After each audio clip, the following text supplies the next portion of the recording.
Indiana Fever are officially back, ladies and gentlemen, 92-58. Angel Reese had that bad of a performance. She had to get up after CaitlinClark clearly had a little tactical foul on her and tried to make everything about her. Missing layups, threes from CaitlinClark, triple doubles. The WNBA is officially back. Oh yeah, did I forget to mention Indiana Fever have the highest attendance again, the highest ticket sales again, the most amount of people watching again, but somehow, of course, it's Angel Reese, isn't it? It's all about Reese, it's all about Angel. It's I have directed this sport too. It's not just about one person, it's about me too.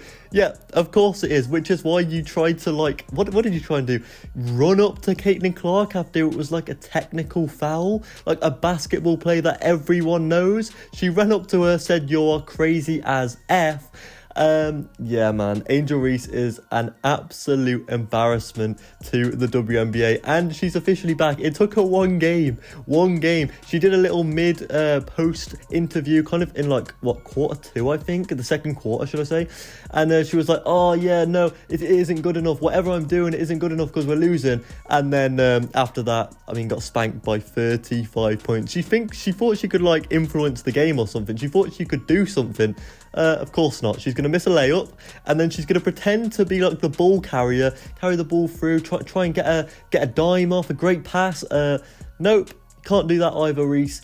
Yeah, it was just a fascinating watch, to be honest. Actually, the start of the game, Chicago Sky went 2-0 up straight away. It was a very quick piece of play, and they thought, oh, it could be in for a good game here, you know.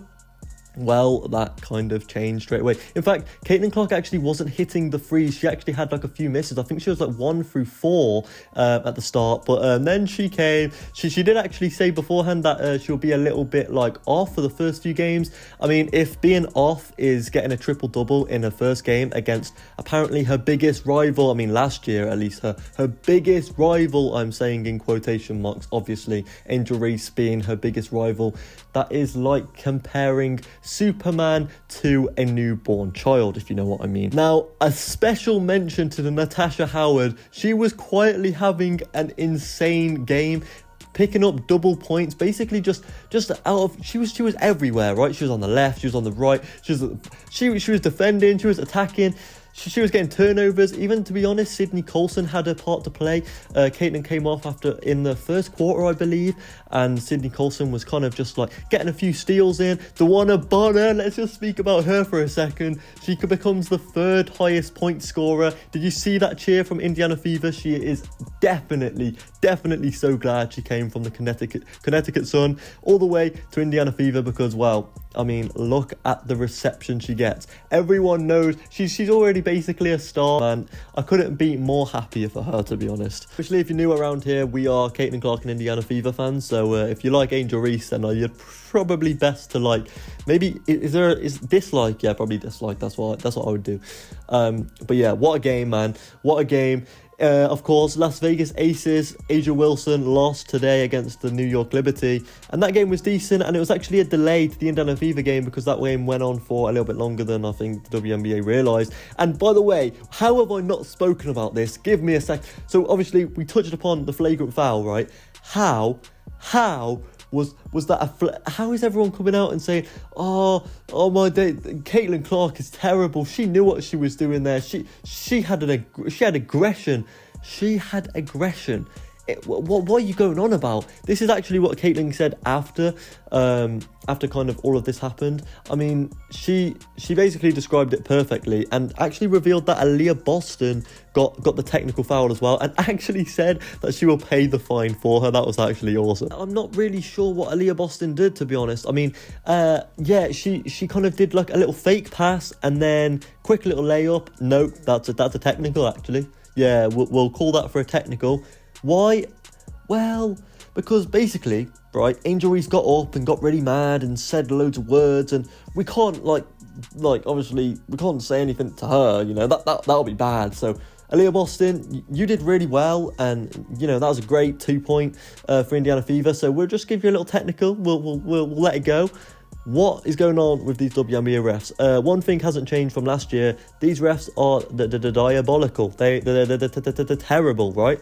But we move on. To be honest, today they actually wasn't that... Okay, no. How was that a flagrant foul? I was trying to give them a little bit, like just a little bit of like... They weren't that... Okay, yeah, my bad. They were bad. And that's probably the only downside of watching... No, the only downside. There are many downsides, should I say. But that's one of the biggest ones. The WNBA reffing is interesting, to say the least. Apart from the WNBA reffing and how probably Caitlin Clark and Angel Reese, that situation going to take over, and reporters are going to obviously have their say on that. The game was actually very good if you was an Indiana fan. I actually heard the commentator say about how last season Caitlin Clark and, well, no, Indiana Fever and their defense was not great at all, and how they had a lot of turnovers. That was a big problem last season. I watched the back end of it and I did see that myself, and this season it looks like they're making a change. There was a few turnovers here and there, but it looks like they are kind of trying to get that out of the system. And the defensive units in Brianna Stewart, Natasha Howard, and obviously we didn't even have Sophie Cunningham today. We didn't have Sophie Cunningham. She was injured, I believe, just for precaution. Even her being like a massive kind of character in the squad, that's going to give us even bigger improvements to come.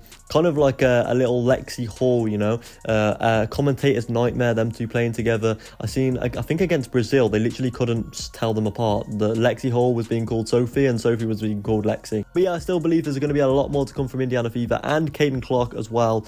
But yeah, what a game to start off from Indiana. 1 from 1.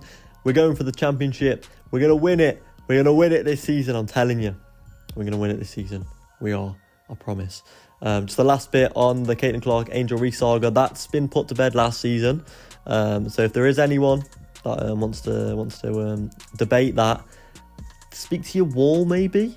And if you think that Caitlin Clark tackle was a harsh one and that was malicious, then go watch a little bit more basketball, because what are you saying? What are you doing? But yeah, I hope you enjoyed this video. If you want more, make sure you leave a like and subscribe. But yeah, Indiana are back. Caitlin Clark is back, and she is hitting threes like she was before. She is taking over like she was before, and she is breaking records. A cheeky little triple-double to start off the season. Don't mind if she does. CC22 is back, ladies and gentlemen.